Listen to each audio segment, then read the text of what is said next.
Okay, we have a whole herd of topics, uh, partially thanks to Dane Fiorello, and I think we have one or two here now from Thomas Salander. So I want to thank you for giving us enough topics. We got 18, 23, which are probably good for the next 6 months. Uh, so we're set. I was really worried after the last meeting because we only had like two or three left. And I said, you know, I can come up with some pretty lame ones, but I'd much rather get topics from you guys because you're coming from different perspectives, and that's what I'm looking for in different issues. Okay, our first topic today is coming back after COVID, and I know COVID is temporarily, at least, over with until this winter, but there have been some changes as a result of COVID, and I've seen it in the way martial arts programs are run. I know initially I could go online and find quite a number of karate classes being run through Zoom, and the karate classes work fine, especially if it's no contact. If you're just doing katas, I mean, you don't need another person, and you can be there with your mask on and everything else. But when we came back, the city first wanted us to wear masks, and we said we can do that, but they'll probably get knocked off. And so they gave up on that idea, and eventually I don't know whether it was the insurance company came up with a paragraph or two that we inserted into our participant release, and the city accepted it. And it basically says we're doing the best we can to avoid the contagion, and if because it is a contact, jiu-jitsu is a contact activity, and if you get COVID or any other contagious disease, it's not our fault.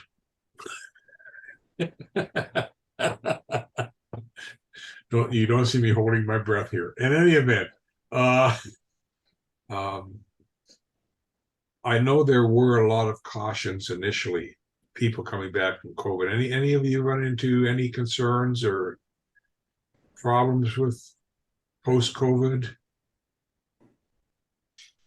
So I'll jump in since I just for COVID, when the shutdowns or the restrictions happened, we obviously followed all of those mandates that were out there put out by the government, and we did stop class for several weeks. Of course, we did the same thing that you had just mentioned, and looking at our release forms and restructuring those to include COVID-19 or any other infectious disease or anything like that in those. Continued to follow the CDC guidelines in distancing, and being able to be around people at that time. But then it came to a point where it seemed like it was dragging on, and you never know, like, regardless of anyone's perspective on what it was and how they felt about it, the one of the things that we did in an effort to continue to train was we did start to do some Zoom type sessions. Obviously, those sessions were they were structured different because you couldn't have the interaction with someone else. I would go to the dojo, and then we would hold the Zoom session during the class times, and we had the same amount of participation as we would on any normal class. But then the requests were coming in like, we are going to get back. When are we going to get back? What can we do? And I do have a couple of doctors, not to put them on the hook or anything, that participate in our classes, and in discussions with them and finding out what could be a potential threat, what could be harmful, what was the thing go. And as we found out more about what COVID-19 was, and can we get back to training? There was a couple of opinions, medical opinions, that said, look, we feel like we can. And we did have some requirements in addition to what the normal was. The normal of, you had these symptoms, if you were around people, then you couldn't come into class. So we started training. We picked a date and got back to it. And I think that was in June, right before the mandates were lifted, but it was in June of that year that we picked up class, and we haven't turned back since. We still hold all of those same requirements. The release is still the same. The symptoms, the interaction, or if you were around somebody that was affected by COVID, is the same. That we request that you don't come to class until you're cleared. But we haven't had any issues being back in full class since we've been training again, or the mandates have been released. Now we have a private entity, so it's a little different than having to go out and have to respond to someone when these mandates are in place. And then the private entity that we do have is kind of like, it's on the main road, but it's a building behind a building, so it's not really frontage unless you're kind of looking in the back for it. So we're not really in a public eye, although it is a busy highway. We're not really kind of that visible as to someone seeing, hey, what's going on over there, when you have these restrictions in place. But the difference, in addition to that, we're directly across from the police station too. But no one has ever questioned, messed with it, or come over and said something to us. So we've been pretty fortunate. Good. Yeah, we were being a city park program. Santa Clarita just got shut down all the classes for basically 2 years. When we came back, we had a minimum enrollment of 10 to run the class, and I could only get 7. And so I said, let's lower it to 7. They said, you sure you want to go with 7? I said, sure, we got to start somewhere. And it's a slow process. I was used to classes of 15 to 20, or the class would close. And we're slow. We're adding about, we've been running for about a year now, year and a half, and we pick up about two people who will repeat every time. So we're actually up to about 10 or 11 people plus my 2 black belts, and I'm hoping the growth continues. I mean, I'd love to see the class fill up, but you do with what you have, and I'm not doing this for a living, fortunately. I'd say that was a great point. And this may be a different topic, yeah. But anytime you have any cancellation of classes or breaking consistency of classes, it directly impacts your attendance level. Even when you have committed practitioners, you lose people, and then to get those back, you don't always get them back. And actually to get the class back to the size that it was, or even the people that would participate on a regular basis, they just don't come back sometimes. And then you're starting exactly what you said. You're basically starting over, maybe with a lesser core, but trying to grow back to that same level that you were at to continue to grow. Again, that may be going off into a different topic, but certainly something that we should probably entertain as a topic at some point. Right. Darren, can I ask you what state you're in? Louisiana. All right, thanks. And I'm in Mandeville, Louisiana. So and if you're not familiar with that, it's just north of New Orleans. Okay. There's Lake Pontchartrain that separates me from New Orleans. So I'm only just across water. It's 26 minutes crossing the bridge to New Orleans. Okay. Yeah, the only thing we really had to do was tell our students, if you have a cold, if you have a cough, any of these symptoms, please don't come to class. And everyone has been absolutely fantastic about it. If they're, if something like that happens, the student will actually email me and say, I'm not going to be in this week because, and I response say, take good care of yourself, follow the CDC guidelines, what have you. See your doctor if you need to. See you back here in a week or two. That's really about, I think all you can do is, and I think if we all act as instructors, if we all act in a responsible manner, our students will support us. I mean, in terms of, if they see we have standards, they will follow those standards as well. Because most of them do want to be there and they don't want to get sick. So anyway, Oh yeah, maybe I should mention the comments about that, Sensei. Another good point you made. Throughout our time, did we have people that have thought they've contracted COVID throughout our time in training?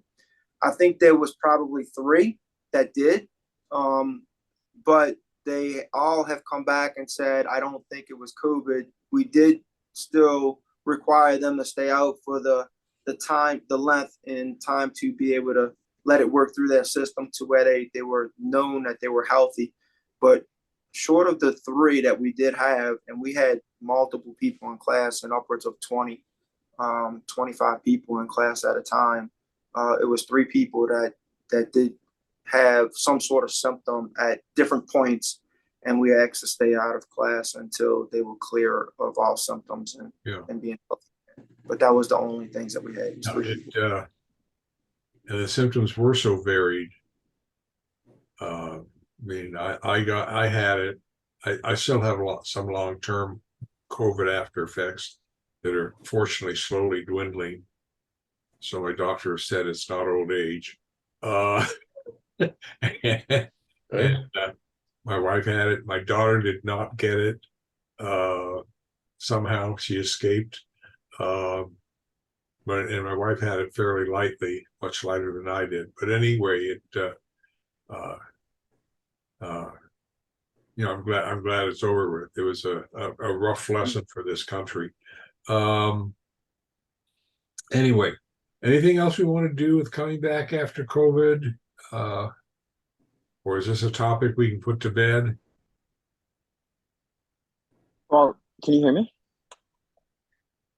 Hello? Yes, go ahead. Yeah, up here we were shut down for probably, I guess, 2 years, and then we came back, same kind of guidelines, I guess, you had down there, masks and everything like that. But what I've found now is their classes are packed. We got more people coming, and it's really good. So hopefully it continues that way. Yeah, well, I think things will return. A lot of schools did get shut down. Yeah. Like a lot of Brazilian jiu-jitsu especially got shut down. Yeah. For good. Like they didn't come back. Yeah. Just done. Anytime something big happens, the economy takes a nosedive and certain businesses do not survive. I mean, that's, how do you say? So during that time, I was also doing karate as well. And we were doing Zoom karate, and then we'd go to the dojo and we'd have to stand inside like a boxed area, which was ridiculous. But Sorry, I didn't mean to cut in. Hello? Hello, I think Tony's trying to say something, but we have no video. Sorry about that. Okay, let's see. Let's start your video. Let's see if we can get his. Okay, he was. Oh, there you go. Hey, how you guys doing? We're doing okay. Where are you running about now? We're just running around, but not really anywhere. But how you guys doing? We're doing fine. Okay, let's get to the next topic, which is situational awareness, and there is a notation here.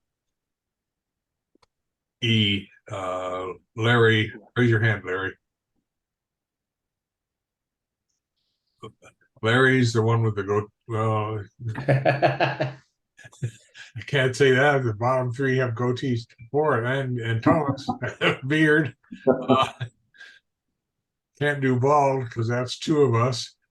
He's got the blinds in the background. Yeah, the guy with the blinds in the background. That's Larry Alvarez. Anyway, Oh, uh, Larry, where Larry? Larry is in the upper left-hand corner. Larry, yes. who is who has, how you say, professional experience in situational awareness. Probably, yeah, that's probably a I good haven't one. put it tactfully. um, is can do a presentation on situational awareness if we desire. But if we do that, I'd like to have a committed block of time for Larry so that he can do that. So if we're game for that, we can, other than Larry may make some comments today offhand. I want to keep it more informal initially. Get my brain organized here. Because we have an event coming up on August 5th, and the next Zoom meeting would be the 19th. Larry, would you like to do a presentation on the 19th? I'm gonna have to check my calendar. I'm gonna be traveling a little bit in August, so let me get back to you on that. But Okay. it could be for the group here. I don't have no problem doing that. But also, if you want me to do a group for Zoom for any of you guys at any given time, we can just coordinate and deconflict schedules, and that's fine as well. Whatever works for you. If you guys want something and I have it, I'm happy to share it. So it's not a big deal. Okay. Well, let's tentatively do something for Zoom on 8/19, and you'll get back to me, and then I can get a blurb out to more than just our normal Zoomers in case anybody else wants to participate or be part of the audience, so to speak. Because I'll get you the biggest. You want to give us your background, Larry, just so that we know where you're coming from? Okay. I was a police officer at LAPD for 24 years. I retired as a detective sergeant with LAPD. I held a variety of assignments, a lot of undercover, counterterrorism, organized crime, gangs, vice, detective work for the majority of that time. Before that, I was a sheriff back in Boston. I worked in the county jail. I was in an Army unit, an Army Airborne. I was a paratrooper with the long range surveillance teams, which are associated with the Ranger teams, long range surveillance, Army Airborne Ranger teams. I've been training martial arts for a long time. I have my black belts in Budoshin Jujitsu and also Gosoku Karate, which is an offset of Shotokan Karate. A lot of my time in the LAPD was on the streets of Los Angeles. So that's kind of my background, where I'm coming from. Okay. So, that's what I want to give Larry the time to do a good presentation. So, I'll put it down tentatively as the 19th, and Larry will get back to me and we'll deal with that. But I do want to cover it to some extent today. Since after this, we had a high school shooting out here, and after that shooting, I got certified as a situational awareness trainer under a program called SAFE, the emergence group, and so what I really teach is a program developed by the emergence group SAFE program. Situational awareness for employees is what the acronym stands for, but I really apply that. It's not really for employees; it's for everybody, because this stuff can be applied when you're at the shopping mall, at the movie theater, at the gym, or really wherever you're at in society as soon as you leave your house, really. So that's the program that I teach off of. Okay, very good. Anyway, so situational awareness, I mean, my thing is that a lot of people either they cast it aside for the most part because they think everything is okay. And the opposite side of the coin is that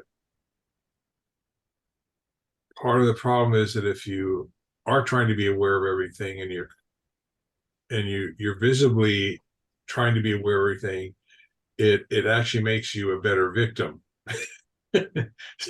So situational awareness is, at least to me, is not, yes, you need to be aware of what is going on around you, but you cannot physically, how do you say, I'm trying to think the right phrase here. You have to take in everything very casually. At least your physical appearance has to be very casual, because there are a number of things that help make you a good victim on the street. And one of those things is if you're constantly looking around you to see what's going on, and it looks like you're staring even at times. And so situational awareness yes, it is an awareness of what is going on around you, things you might want to be wary of. I know I've heard from some places, well, you walk, let's say in certain neighborhoods or you walk so that when you walk down the sidewalk, you're in the middle of the sidewalk, and you walk on the sidewalk opposite the direction of the cars, so you can always see into cars by the curb in case someone might jump out of a car and get you. I mean, it's if you were to follow all the rules of situational awareness, you wouldn't leave the house. And the trick is to do all this stuff very casually so that you do not look like a victim. And it's just being aware of what's around you. And I'm not really going to comment from a law enforcement viewpoint, but you do want to notice, where people are, where, safe escape routes. I mean, there are a whole slew of things. For women, you wear walking shoes, you don't wear heels, the whole 9 yards.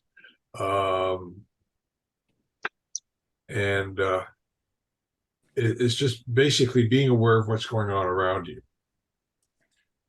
And that can be done very casually and not make you look like a potential victim, like you're scared or apprehensive or any of these other terms that will physically make you a good target. Because someone who's looking for a victim is looking for a person who displays certain physical characteristics. Anyway, one of the things how else do we want to put this? Anybody else have any definition of situational awareness? And we're not even getting into when you're approached by someone. This is all very general. If you're approached by someone, then there are a whole bunch of other factors that come into play. Some of which I've used successfully, thankfully, but that are non-physical. And at least for me, it's been, you keep a calm, low voice. You sound like you know what you're talking about. You maintain eye contact, but you also need to let your peripheral vision working, because you need to know if there's someone, how do you put it? This person who has confronted you may have one or two people standing in other parts around you. And if that situation arises, you need to get out of that, what I call that danger zone. And it may be taking a step back or a step to the side so that you can see, so that you have everyone in your forward vision rather than having to worry about someone behind you. And that's getting into more tactical issues. But it's a matter of being polite with the person, treating them in a respectful manner, because all of this, if it's done correctly, to an extent can be intimidating to this other person. Because if they sense that you are not quote unquote scared, that may potentially make them rethink what they're thinking of doing. And that's what, and there are other factors also in situational awareness, what you're wearing, how you're standing. Do you have anything in your hands? What are your hands doing? Are you wearing glasses? Let me ask Larry, since Larry's wearing glasses, and Thomas, what's one of the first things you do if you think you're in a situation that is not necessarily safe? Larry, you want to go first? Well, I don't wear, these are just reading glasses. I don't really wear them Okay. out in public. I Yeah, usually these have are reading sunglasses on. glasses too. I don't wear Yeah. these out of the street. When I It all depends on the situation. Am I with my kids? Am I with my wife? Am I by myself? Yeah. What's the environment? There's a lot of things that come into play. It all depends. It really all depends on the situation. So yes, it's hard to give like a blanket, just a one-time blanket answer. You have to evaluate constantly. I like what you said about, there's a fine line between looking like a victim. If you look at your paranoid and you're constantly looking over your shoulder, that's a cue of establishes that you're not confident, that you're setting yourself up to be a victim, really. But at the same time, there's other things you can do. You can look at the reflections in the mirror, the shadows coming up behind you. You sense the people coming at a quick rate. If I feel someone coming up pretty quick behind me, I just kind of sidestep and then I turn into them, and I let them pass me by. I don't know who this is, right. So I do that all the time.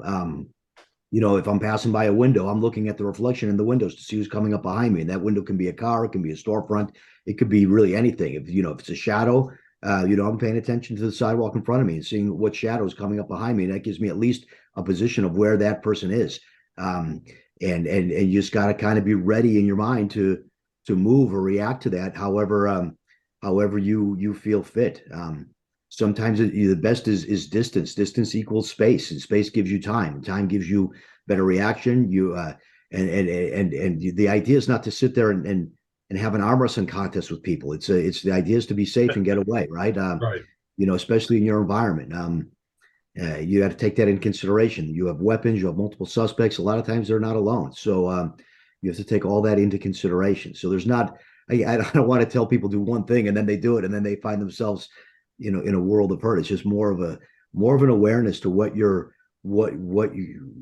position you find yourself, what environment you find yourself in, and the options that you have available to you.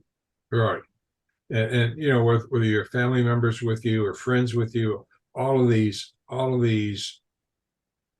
factors come into play. Your age, your physical status, all these. I have one of my black belts. I'm going to pick on Michael Languish. He one of the summer camps, he came up with a famous line. He said, like if you're in a mall and you're confronted, and there are 2 or 3 people, and you have your kid with you, he says, you can say get away. But his comment was, it stuck with him all these years, is get your hands off my kid, you pervert. Yeah. And the word pervert, get your hands off my kid, doesn't get attention. Not in Los Angeles. Pervert does. and so sometimes, it's what you say and how you say it. There are some localities where if you scream help, police, no one will come and help you. No. There are other areas, Santa Clarita's one, you say help or police. We jokingly say up here there's at least one fireman or at least one police officer living on every block. But you will get help up here. I know once years ago I did a presentation and my standard was if you're in a city you scream fire. And, That's your last sentence. So if I don't hear that. and I had in the audience, there was a fire captain. He got really upset with us. He says, do you know how much it costs to send out I also 2 or have 3 my- trucks? And this is back in the 70s. He said it's in the thousands of dollars back then, or tens of thousands of dollars. if I just and know the ones that- My only response that I could give him was, someone's going to need a paramedic. Oh, yeah. It's either going to be the victim or the attacker. And screaming fire, people react differently to the word fire than they do help or police, because they want to come watch the fire, and they also want to be the one that reported the fire. And so you get a different response from people with the word fire. Whether it's socially or legally acceptable is another matter. But when you're concerned about your personal safety, that's your prime concern. And that's part of the situation too, is if you can, sometimes you can talk your way out of situations. Sometimes it's a matter of being able to get a physical barrier between you and the potential assailant. Sometimes it may be a matter of, if there are other people with you, getting them involved in the conversation with this person. Anything you can do, and some of these things, I think even Larry will agree, these are tactical measures rather than situational measures. But we have to do this with our students. They need, to say to them, martial art, therefore you can protect yourself, is not really an honest statement for a sensei to say. Because using how do you say, we'll get into another issue here, which is, what is the purpose of your martial art? If it's competition, you're dead meat. If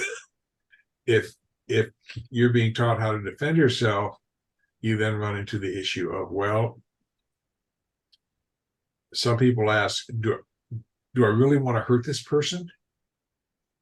And that may, unless the sensei has gotten into this issue with his students, they may feel, I forget what the term is. They may feel, I need someone to come up with a term. They may feel restrained about using a technique because they know that technique will cause injury to the person, and they don't want that on their conscience. And so they want, again, then they become dead meat. And all of these things play into your street situation.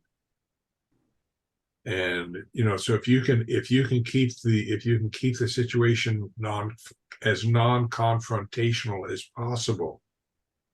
I know in having dealt with some gang members, maintaining constant eye contact is not only very threatening to them, but they consider it that you're trying to intimidate them, or I don't know if that's the correct word. And they may react negatively if you maintain constant eye contact with them. I have a bad habit of looking through people, and they'll actually turn around and look behind them, which gives me an advantage if we're going to go into a physical confrontation. But you need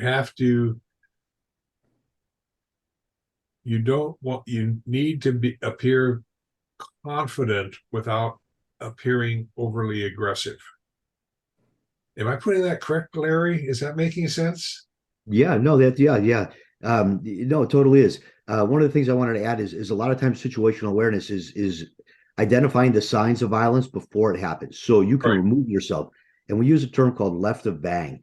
And if you think of bang being whatever unfavorable incident that it is, and maybe it's a bomb that goes off, a terrorist attack, right? You don't want to be a ground zero when that bomb goes off. You want to be able to read the environment beforehand to know that something's not right here and get out of there before it happens. So you look for the cues that kind of manifest into that unfavorable incident, if you will. Right. So we use the term staying left of bang. And that really, if you look at a timeline, left of bang is before, pre-incident, then bang is the incident that happens, and then right of bang, well, that's when the police respond. The police, the fire, the emergency services, and then we think of first responders. We use that term, first responders. They're the first ones. No. We need to change that mindset. You're your own first responder. You're the first one that's there. The police, we're second responders, and me as a detective, I'm a third or fourth responder. I'm there later. I'll figure it all out. I'll put a nice presentation, put a little pretty bow on it, and explain all of it later on. But that doesn't do you any good, before it happens. So really, when you think situational awareness, think of pre-indicators of violence before it happens, so you can remove yourself and not be there when that unfavorable incident goes down. And really, and that's what you learn to look for. And these are simple things. They're simple things that we can do. And I get more into that in the presentation, what those signs look like from predatory violence, environmental reads, and things like that. Right. All right. It's as I said, there is nothing. You want to avoid a confrontation. Mm-hmm. You want to avoid a physical. You can have a verbal confrontation if you can keep your cool, you can handle it well.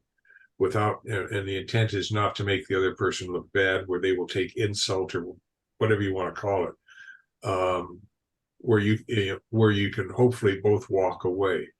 But there's nothing wrong with, and this has to do, Larry said, be aware of what's going on around you. If you feel you're being approached and there's there happens to be a bar, regardless of how sleazy it may be, okay, and you simply just go into the bar, you're probably safer there than you are having the confrontation out on the street, or at least it takes you out of the target zone, so to speak. But you do what you can to avoid a confrontation. And Sensei, one of the things that Larry had just mentioned, I think can't be stressed enough. It was a great point. I never did think of it in the way that he said it, was being a first responder. The first responder is the person that's there. I mean, that really kind of hit home with me. I never even thought about it like that, and that is so true. I can't express how I think that message alone could certainly impact a whole lot of people out there in today's society, understanding that you're not relying on who may come while you're there being the first responder. I mean, that really hit home. That was a great point, Larry. yeah, Thanks. Take it and run with it. It is so critical. I mean, you are the person there. You are the first responder, and what you do sometimes will determine, well, not all the time, but what you do can determine what happens next.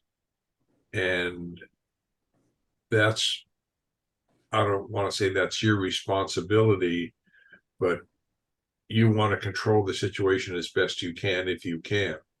And as Larry said, I know when we used to live in North Hollywood, people next door had a peeping Tom on a Friday night. It was 2 a.m, and they shot at the peeping Tom. And when the police got there 3 hours later, the first thing the officer said was, "You should have shot him. It would have only taken us 20 minutes." And you can laugh at this in hindsight, but yeah, I mean, you get into some areas and you think, "Well, I'll call the police, or I'll scream help, or I'll scream, whatever it is, and someone's going to come help me." That may not happen. In fact, in some areas, you scream help or police, people will run the other way. and so you are, as Larry said, you are the first responder. And I mean, up here in Santa Clarita, you call the sheriff. They're usually, they'll show up pretty fast. Usually within 2, 3, 4 minutes. But in many communities, the fire department will get there fast. And we'll not say many communities. Some communities or in large cities, the fire department will get there faster than the police will. And as I told the fire captain, I said, if you're a victim, you don't care whether it's one man in a black and white or 6 men on a big red truck. You need help. And that's why you scream fire. But you may be held financially responsible for that too. So you have, it's a judgment call, and hopefully none of us ever have to make it. I do know from my students who have been in street situations, and I've had several, fortunately for them, in every case, it's been over in 5 to 7 seconds. You don't have you don't have these long fight scenes that you find in the movies. The whole conflict is over in 5 to 7 seconds. What I've ended up having to do with these students is spend some time debriefing them, because the one thing that really upsets them is, one, that they actually hurt another human being, and second, that they're going to get in trouble for hurting this human being. We're talking fracture, dislocations, ground impact injuries, things of this sort. And they're also surprised that the technique that they use worked. But they have to be calm enough to do all this stuff in a street situation. And that requires some situational awareness as well. They have to be aware of their attacker. They have to be aware of what the attacker looks like he's going to do or is doing. And then you can respond in time. For Larry, I just read an excellent article from what is it? Force. I think it's Force Science. The Force Science Institute. Force Science Institute, and they just put out an article on reaction time for law enforcement officers. And for those people that are coming to summer camp, I'm gonna put this out there, because I already talked with the author and they gave me permission to reproduce it.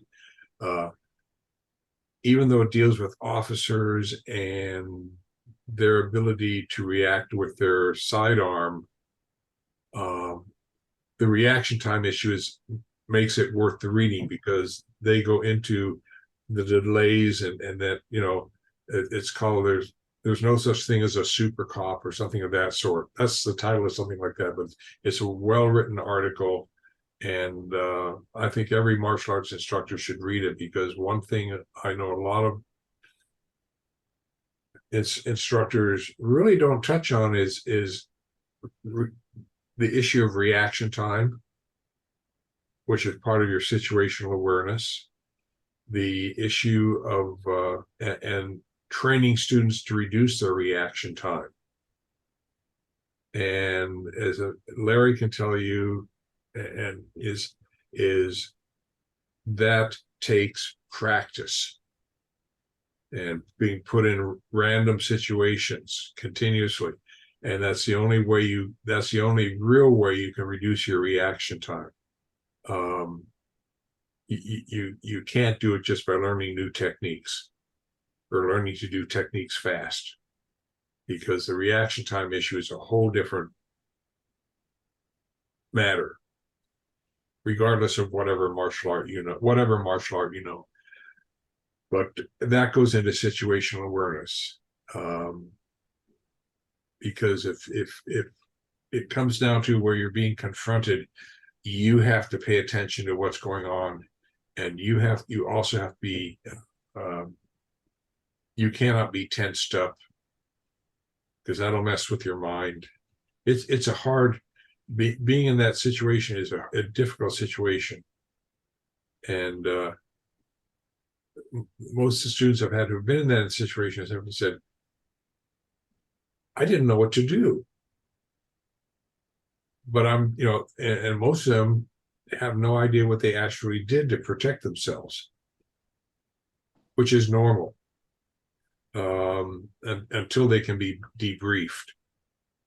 And then eventually you figure it out. And if you have students that have been in a street situation, it's important that you go through this process with them, because it lets them know that they're okay. It's sort of like, I don't know, if you're someone, or you've gone through a severe medical issue,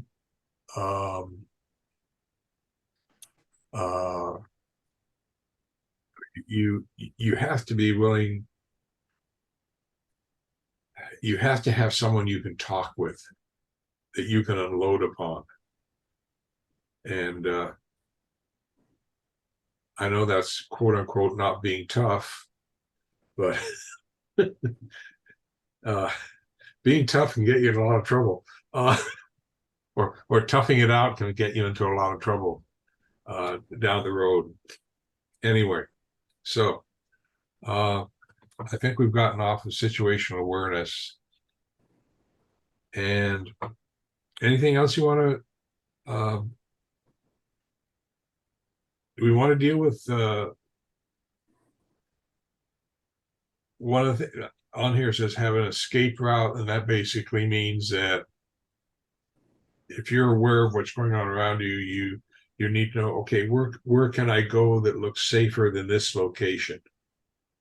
A safe zone might be, is there a business I can walk into, or where there are more people around, or any situation that removes you from the isolated position you're in. Because the more people that are around you, the less likely you are to have a direct confrontation, I would think. And Larry will correct me if I'm wrong.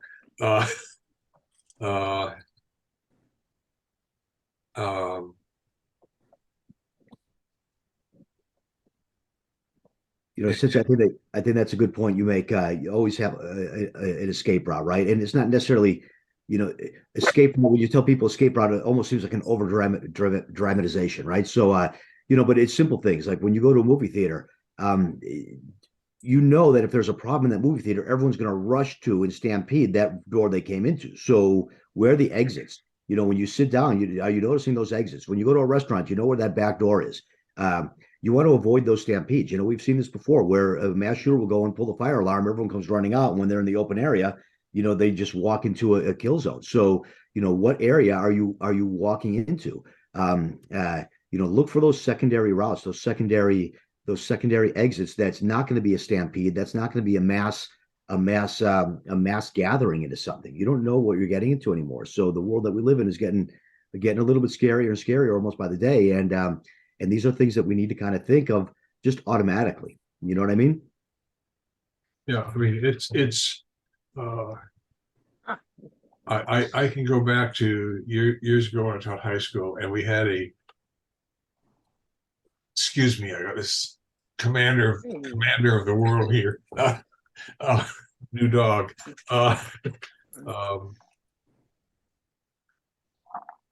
We had a fire. No one takes. Well, we had a fire drill at the high school I was teaching at, and unfortunately, one of the exit routes was right next to. It was actually the power. Some of the one of the electrical transformers was on fire, and there were teachers that would just walk the kids past the block wall that's separating it. And so I simply closed the doors and I said, instead of going out this exit, I said, turn left and go out another exit, which took them away from where the fire was. You have to be aware of alternate escape routes. It's you may save your life, you may save other people's lives, but you have to be willing. If you're aware of what your situation is, you can make better snap judgments. And that's on the street is probably going to be your key to success. If you know what's going on around you, if you know what's physically around you, if you know who's around you, if you know where your escape routes or possible safe zones are, or anything you can do to get out of that physical location, that's important for your personal safety without being paranoid about it. Anyway, I think, and I mentioned it in a previous Zoom conference, I think the only confrontation I was in hospital was my wife and I and my daughter were going to have a picnic in a local park in Los Angeles.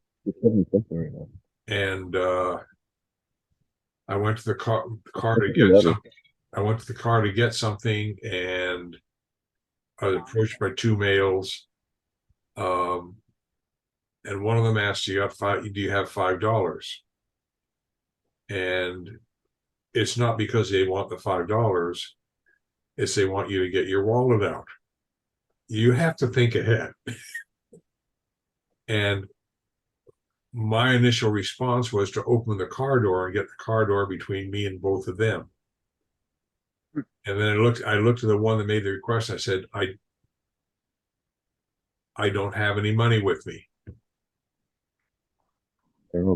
And because I maintained eye contact and kept the door, that ended the situation. But you have to be aware of what's going on around you. Instructors around the world. Anyway, so George, you asked about glasses. Can I just quickly hit that? You asked about wearing glasses. yes. Oh, Yeah. Well, I wear mine all the time, but I'm functional without them, except I can't read. I don't wear them on the mat. I have had a student that wanted to wear them on the mat. That did not go well. That just reinforced that you really need to take them off. And the times when something's come up where I felt I needed to prepare, I took my glasses off, hooked them on my belt, and smiled. And you got an old guy with gray hair who's just taking his reading glasses off and he's smiling at you. You know, what could go wrong, right? But that, yeah, I've told students that do wear glasses most of the time, if you're not sure about what's going on, if you take them off, do that, because we know what's going to happen to you if you try to do anything and you're still wearing your glasses. Yeah. Most people, if their glasses are knocked off, the first thing they want to do is grab their glasses off the ground. Yep. Which is high on which is in a street situation is high on the stupid list.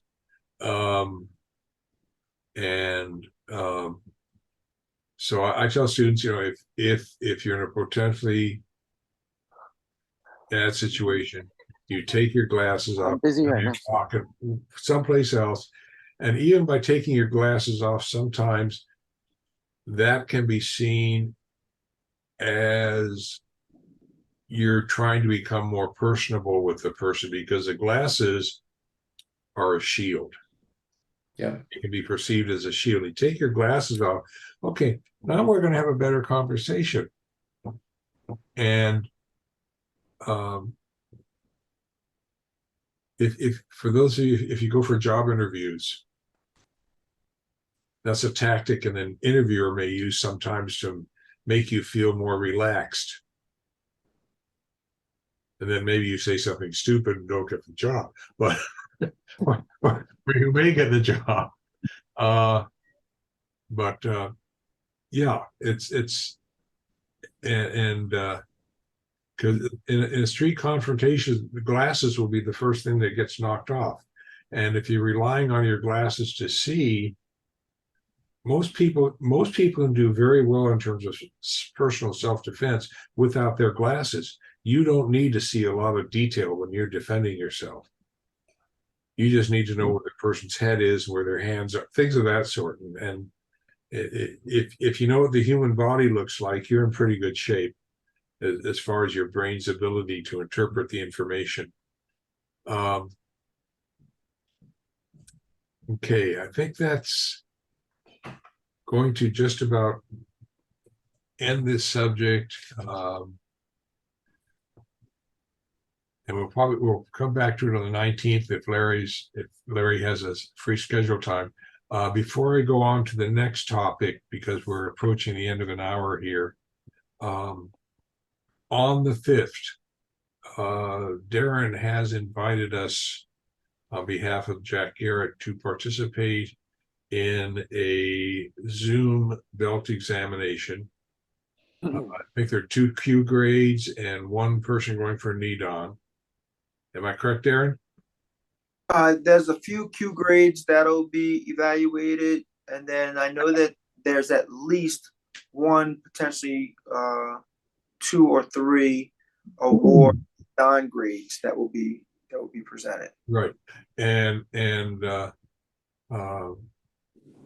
I've done some brown and black belt testing via Zoom. It works remarkably well. If you can't get top black belts to be on your grading panel, you just and this is not something where we just want you to be there and sit and watch and bless the candidate. But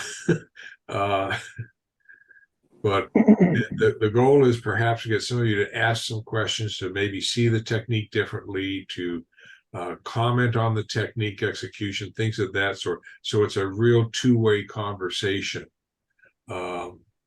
And I think it's really nice of Sensei Jack and Sensei Darren to make this opportunity available to us. So that will be the August 5th meeting at 8 a.m. California time, 8 a.m. California time, 10 a.m. Central time.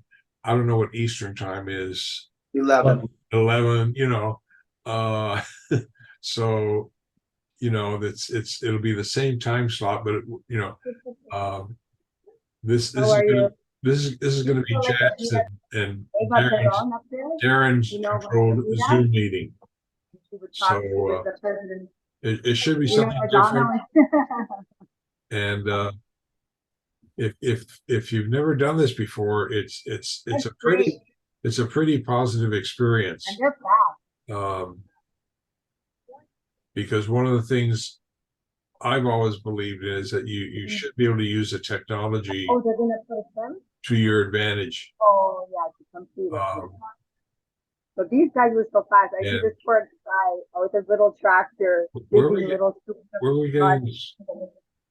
this crosstalk from? Helping him, it was like. Let me. Oh, like the guy was like these guys. Bear with me.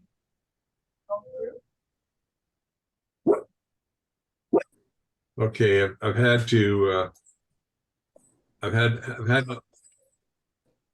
to mute Tony because that's where all the background chatter is coming from. Now we'll unmute you and see what happens.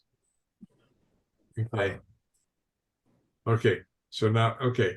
I got sorry about that. Yeah, you're okay, but your voice is different than the background. It's like 1 or 2 women having a conversation. Yeah. You know what?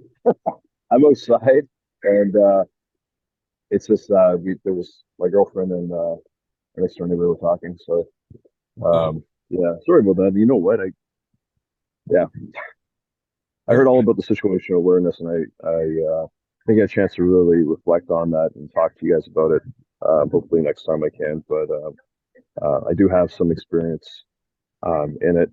I'm not a police officer, but I did work with police officers, and they had to do like a seminar on self-defense and situational awareness. But we'll definitely talk about that another time. So. Anybody want to comment or? Okay. Do we want to go into radically change? Let me get the commander of the other dog outside for a moment. Right back.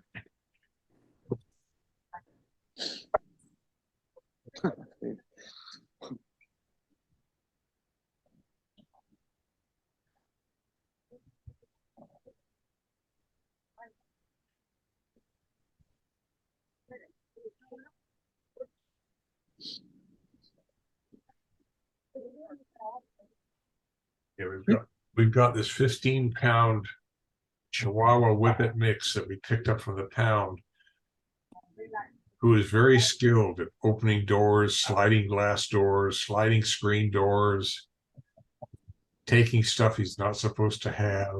But he's also very well behaved. I mean, That's important. He's got the 70-pound German Shepherd under his command. Anyway. Yeah. Okay. Do we want to go into we've got to take a shift from situational awareness to Tai Sabaki, which is body placement. Do we want to get into that today, or do we want to save that for, which would be September at the rate things are going?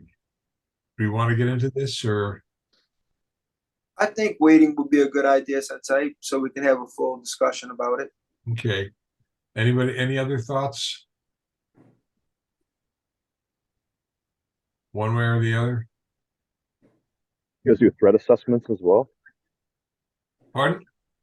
You guys talk about threat assessments, and I mean that's all part of situational awareness, I would say. Well, what we're going to do is we're going to save that for, I'm sure Larry will bring that up as part of his presentation.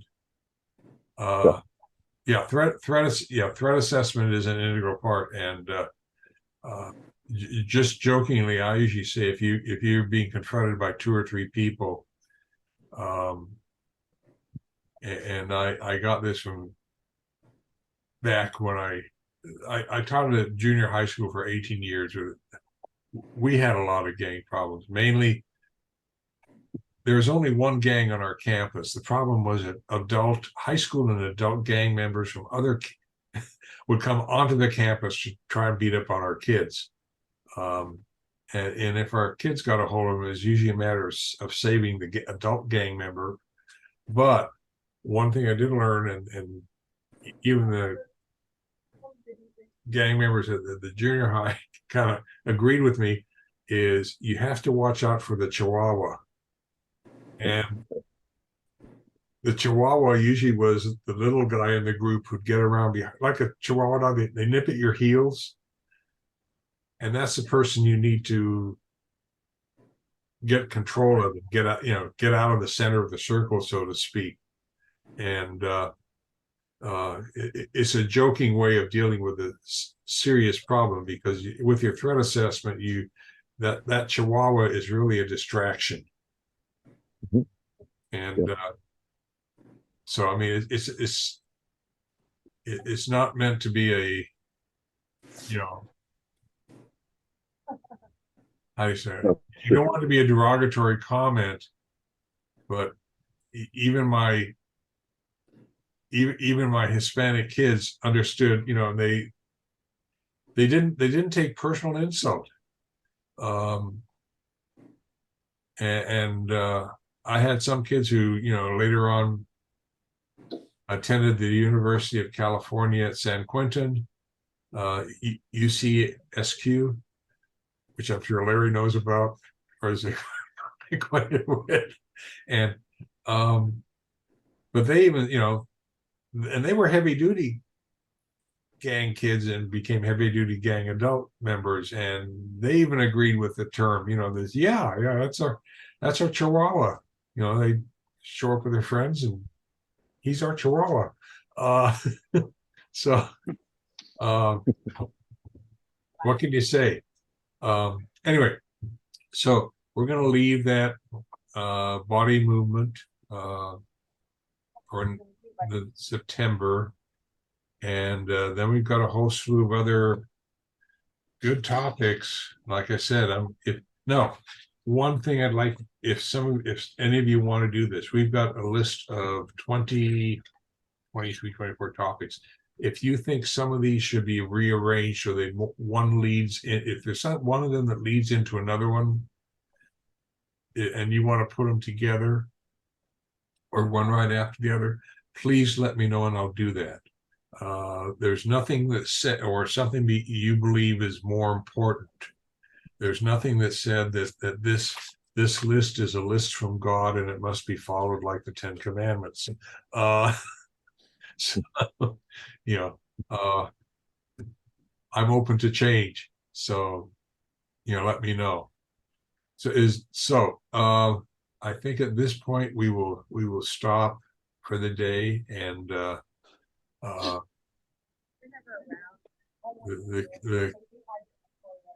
the Canadians have their unfortunate their fires. The Northeast gets the smoke. The South, see the fire too.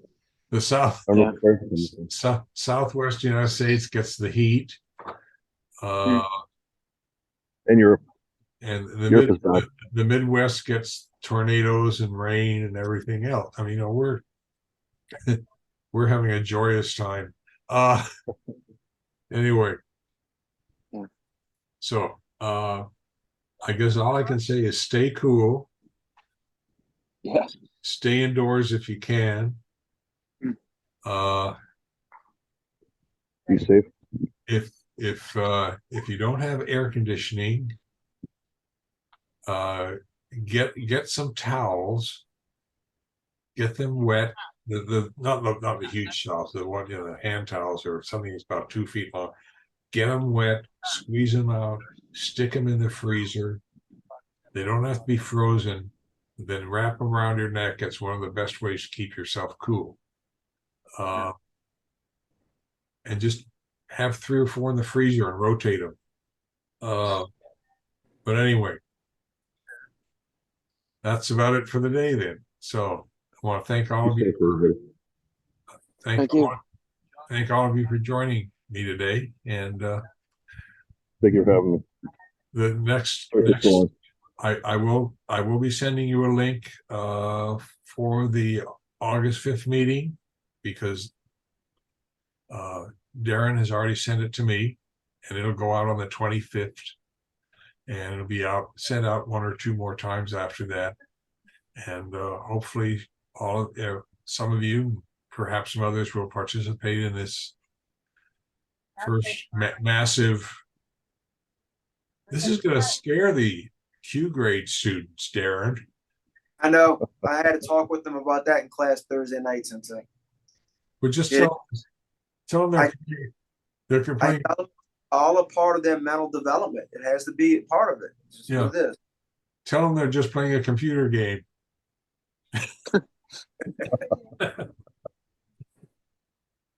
Okay. Yeah.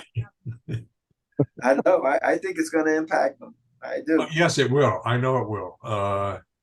Anytime having dealt with people, where there are technological innovations, people get really messed up initially, or it really frustrates them, or they don't know how to respond, or and my comment has always been just act normal and everything will be fine. Yep. Which is another reason I think it's good for them, Sensei. It's all in part of that development. Yeah, it's get used to stuff. or as my first principal said, had a sign behind his desk that said, "The only thing permanent is change." Mhm. Yeah. And a lot of things. He was a good principal. What can I say? Anyway, so have a great weekend. Be kind to everyone. Don't do anything too dangerous. Keep cool. Hey, Thank you. Great. Great. Thank you. see you in a Stay safe. couple of weeks. Thank you. All Bye, right, everyone. take care.